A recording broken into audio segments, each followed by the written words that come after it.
Hey, what's up, everybody? Hopefully your day is off to a stellar start. We are here on the 11th of February, Thursday night, ready to talk over a 5-game DFS slate.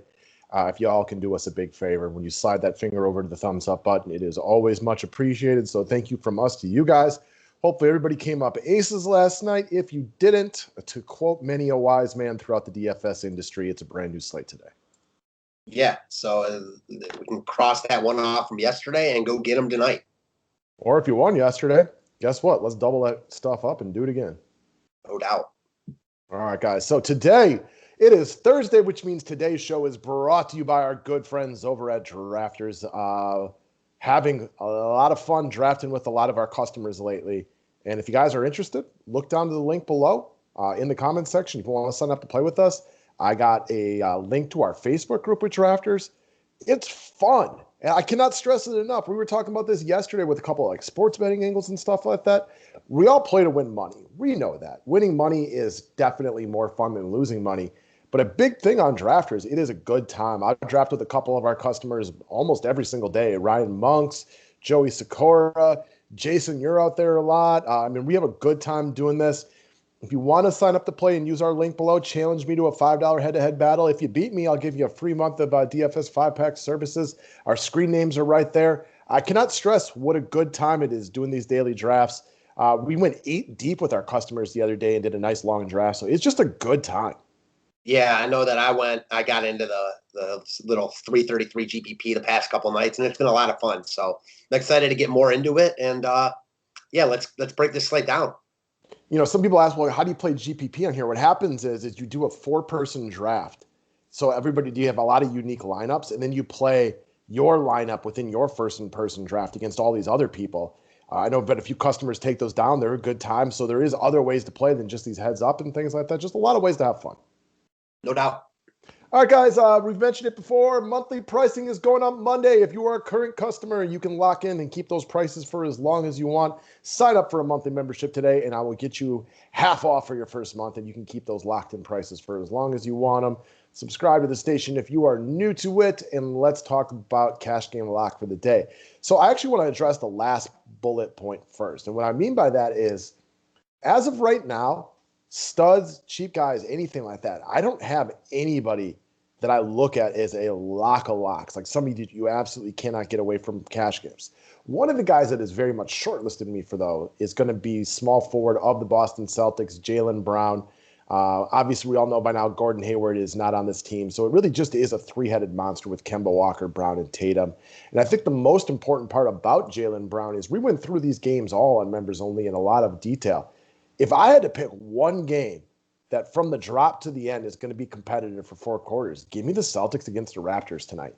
I got it. This is a bullet point for our next guy we're going to talk about. But I look at this as not a rivalry, but a rivalry adjacent. Like, I think these two teams have battled each other enough over the last few years that they get up to play one another. I think they're relatively evenly matched. I know Toronto got off to a bad start this year, but they're playing a lot better recently.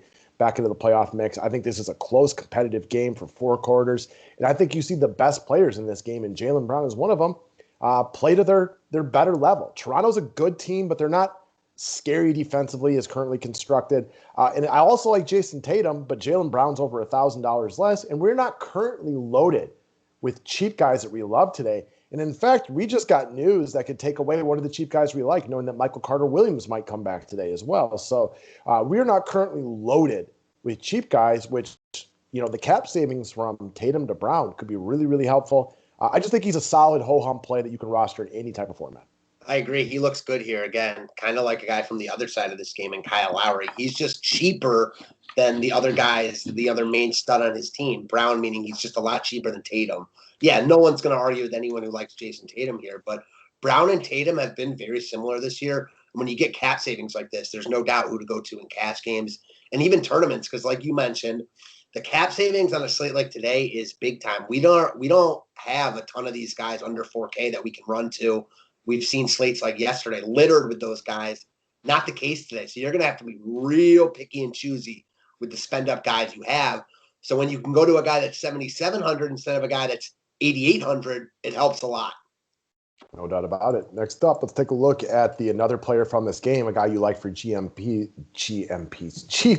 Wow, what was in my brain right there? KEMBA. So KEMBA's had some bad games recently, right?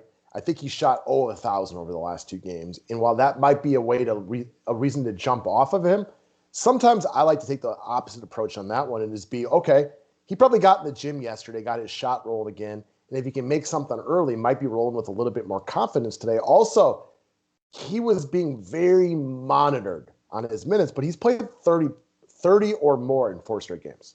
Yeah, so he looks good here in a bounce back spot, as you mentioned.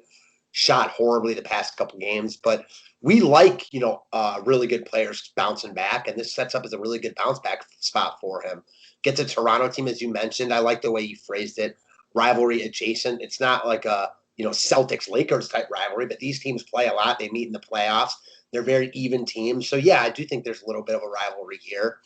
We talked about the price of Tatum and the price of Brown. Well, Kemba's even cheaper than that. You get, good exposure to Boston here at 6,500. Just really like him in a bounce back spot. I expect him to give it to the Toronto guards. It definitely doesn't hurt his cause that Toronto's coming off a back-to-back.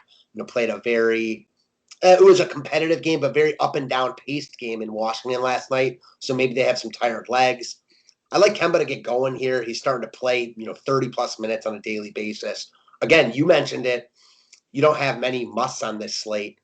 I don't have many musts on this slate, except for the one guy that we both like a lot, which we're about to get into. Yeah, no surprise he made the cover today, and that's going to be Joel Embiid.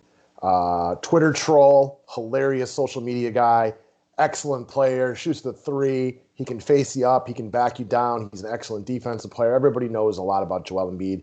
And one point that sometimes forgets to be addressed when we talk about guys, he's really, really good.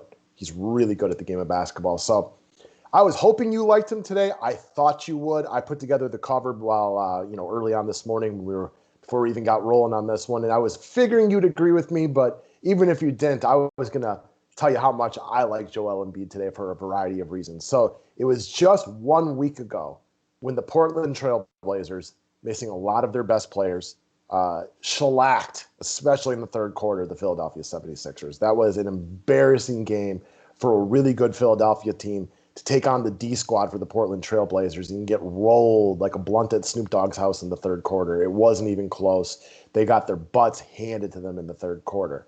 We did, however, see Joel Embiid with one of the most up and down performances that I can ever remember in DFS. And I've talked about this a couple times, and I'll bring it up one more time. He started out the day getting a little bit of love. And then Simmons got scratched, and he got a lot of love. Then he went into the game, and to start the game, he was very, very mediocre. Wasn't good, wasn't bad, just was what he was. And then he went down, and it looked like he wasn't coming back in. I know most people watching that game, knowing his injury history, probably assumed he wouldn't come back in. Well, he did come back in the game, and then proceeded to take on the Portland Trail Blazers in the second quarter and was magnificent. One of the better stretches we've seen any player in the NBA have all season, to the point that you thought he might have one of the better DFS games we've seen anybody have all this season. Well, lo and behold, the third quarter came around, and they were absolutely embarrassed. The Trailblazers rolled, and Embiid barely put up any more DFS points throughout the game. But what we saw in the second quarter was it was an absolute mismatch to an Enes Kanter that we know is not the strongest defender. Well, this is an island game today for Embiid and the 76ers, and I expect them to to remember what happened a week ago and give a very, very excellent performance right here. Joel Embiid, who has been nothing short of sensational all season, I think has an excellent game right here. He's coming in a lot lower owned than Nikola Vucevic earlier in the day. And while Vuce might be a strong play to a lot of you guys, and I can see why you all would like him, I like Embiid more today. I think he's the better player. Vucevic is now priced up, and I'm not saying you can't play both of them because you guys know how big a big Vuce fan I am today. But if I was forced into only playing one of these guys today, I would pick Joel Embiid. Yeah, I'm with you. There is a decent price difference, so that plays a factor. However, I agree with you. I think Embiid scores, potentially 15 plus more points than Vuce here. Definitely, I'm sure Philly has this game circled. You mentioned our members only video that Embiid is, right there in the MVP race with Jokic and LeBron. Those guys are probably the top 3 right now. This is a statement game. You mentioned they got rolled by a Damian Lillard-less Blazers team about a week ago. Really nice bounce back spot for them here. They're starting to play better. I know they just won a tough game in Sacramento a couple days ago. Truth of the matter here, Portland really has no way to stop Embiid. My only worry is that he plays too well and this game gets out of hand. However, Philly is not as good on the road. I'll give Portland more credit than that. Just a ton to like here. I wish he wasn't 10-8, but maybe that just keeps more people off him than it should. I do. I mean, he's not coming in with major ownership this morning. That could change, but as it stands right now, he's projected to be about 10% owned, which seems substantially way too low for me. I do think people will game log Chase and Nikola Vucevic. Now, that could change. If all of a sudden a bunch of these Magic guys come back, if we get Fournier and Cole Anthony and Michael Carter-Williams plays, maybe a few people will jump off Vucevic just a little bit, and we all know how things change. If a lot more value comes out throughout the day, I'm sure more people will move over to Embiid.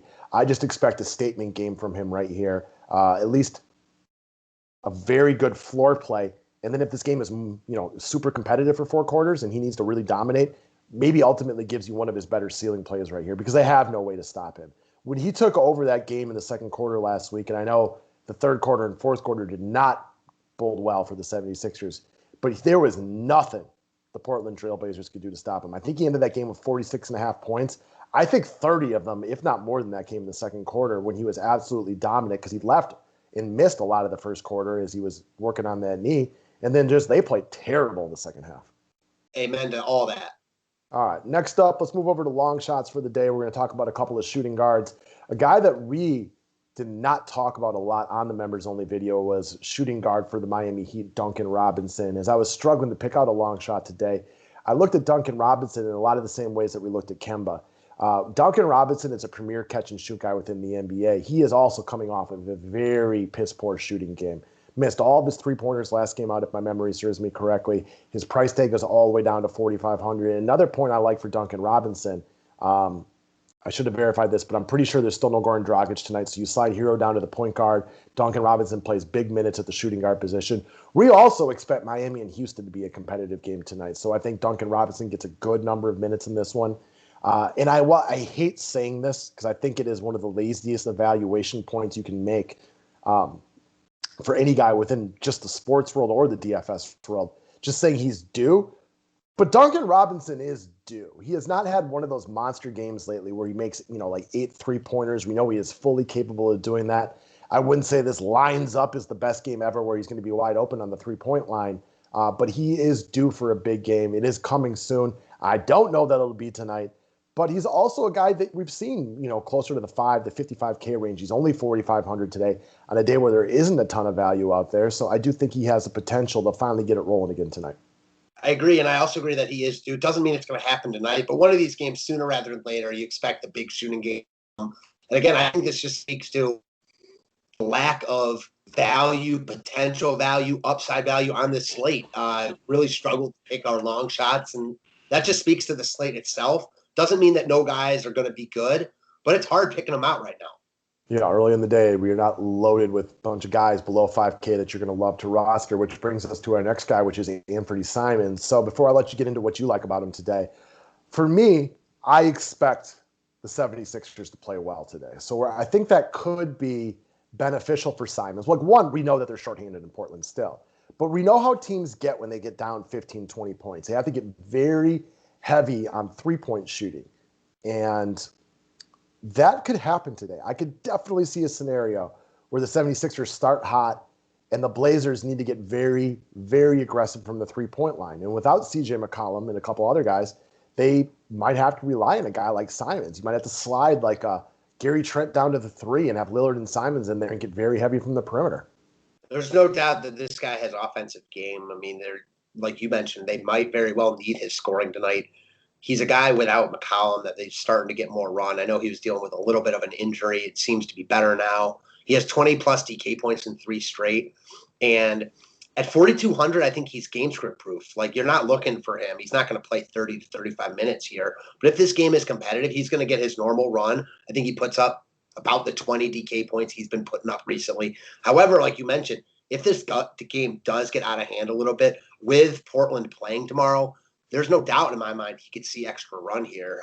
Again, I don't think that Portland's going to stress their guys if this game is out of hand in the fourth quarter with them having a very winnable game against Cleveland tomorrow. So that's just another feather in Simons' cap here. And again, talking about what we did in Duncan Robinson, there isn't standout value on this slate. So looking at a guy like Simons, who has 20-plus in 3 straight, that we know has upside for more, I like him a lot at this price point on this particular slate, and I think it's important to note.